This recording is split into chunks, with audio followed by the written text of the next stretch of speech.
Hello, and welcome back to another pen talk. Thank you very much for choosing to watch my channel and join me as I explore the amazing, unbelievable, diverse wide world of pens.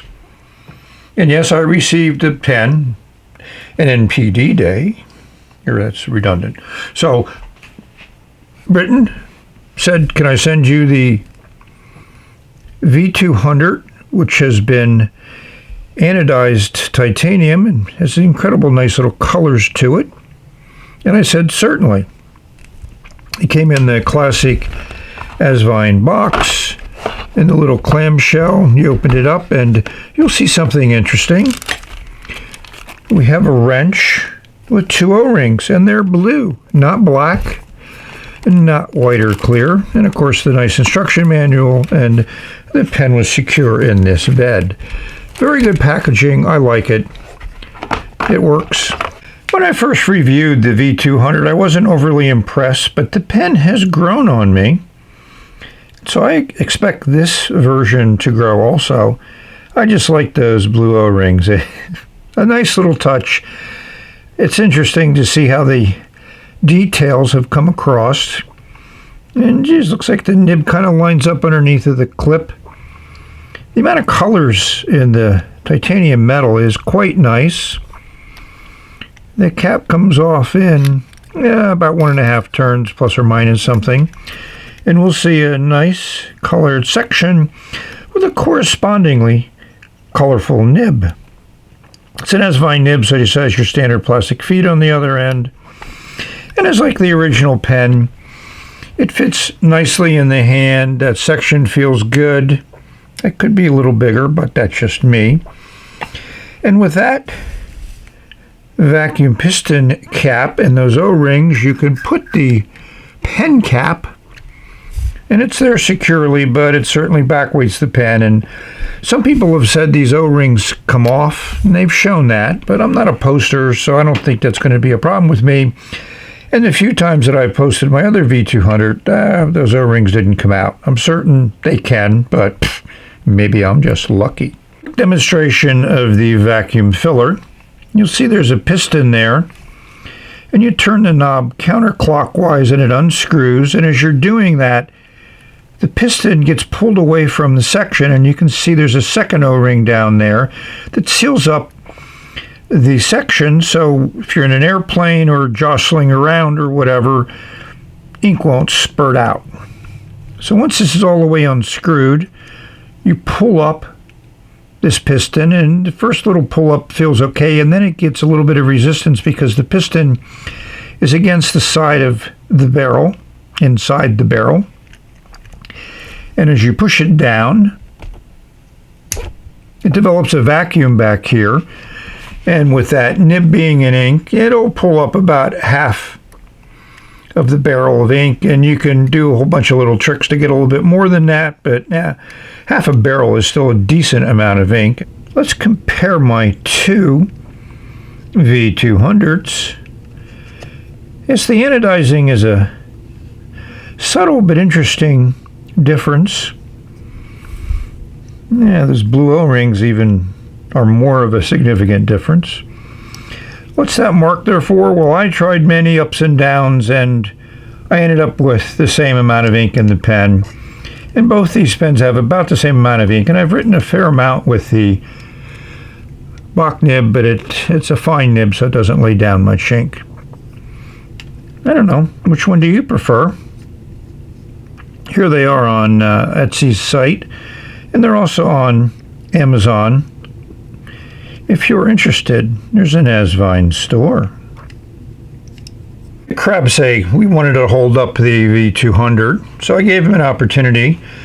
And on the rotating turntable, hopefully, it's an interesting way of looking at the pens as the light reflects off of the various surfaces and provides you with some visual entertainment.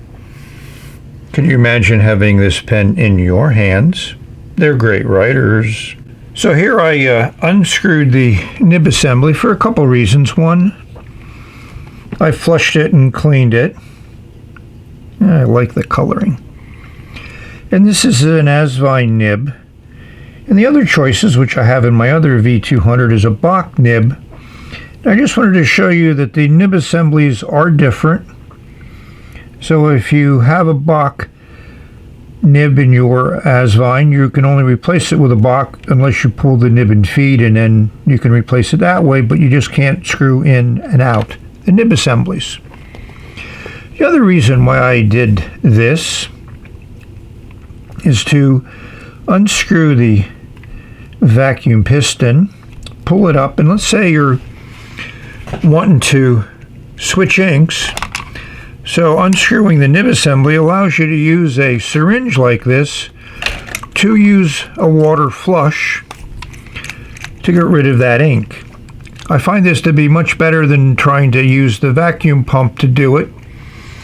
And as you come down and it opens up, then you can flush water up here above the piston, and I think you can find that that will allow you to clean the pen very thoroughly. But of course, if you wanted to lubricate or do anything else like that, then you would need to unscrew, and there's that flat spot, and it came with an Asvine wrench, so I can easily unscrew it if that's what I wanted to do. So, you know how I love to put a new ink in a new pen. This is part of the second series of inks. I wanted a blue because I have Rainier blue in my other V200, so it'll be a similar ink to compare the Asvine nib and the Bach nib. And this is how much of a fill I got by just doing one pump. Asvine has done a video on YouTube, which they do a couple pumps, and it fills up a little bit more. Here's throwback blue on a paper towel, and I definitely say it's a blue ink. My eyes see a little violet in there. What do you see?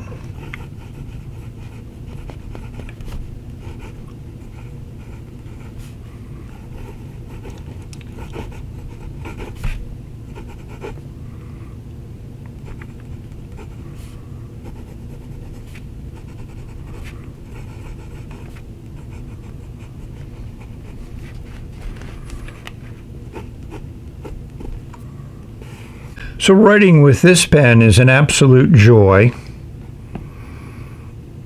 and it is an incredibly wet writer. More ink out of any other medium Asvine nib I've ever used, and I enjoy a wet writer. And this throwback blue certainly pops. Interesting color. It'll be in a number of letters. So I'm very pleased to see that the price on the Rainbow V200 is only a few dollars more than the unadorned V200. I think it would be definitely worth investing in. If you say, I love a design in a titanium clear pen like this one, but I don't necessarily like this style, there's always the P36 piston fill. Same type of clip, same sturdy design, but rounded ends, more classic. So there's an Asvine titanium pen for everyone. I hope this video finds everyone safe, healthy, and happy, enjoying your pens, finding one that you want to put in your hand and put some ink down. So with that, I want to say thank you to all of my viewers. And yes, it continues to write, and it does feather a little bit on this Fabriano paper, but it's a very wet ink, and that's what happens. Probably Toma River or a more coated paper wouldn't do any feathering. A little bit of an ink history and lesson there. So this is the end of this video. Brought to you by Asvine. No commercials. And we will say bye. Got some pens in the pipeline for you.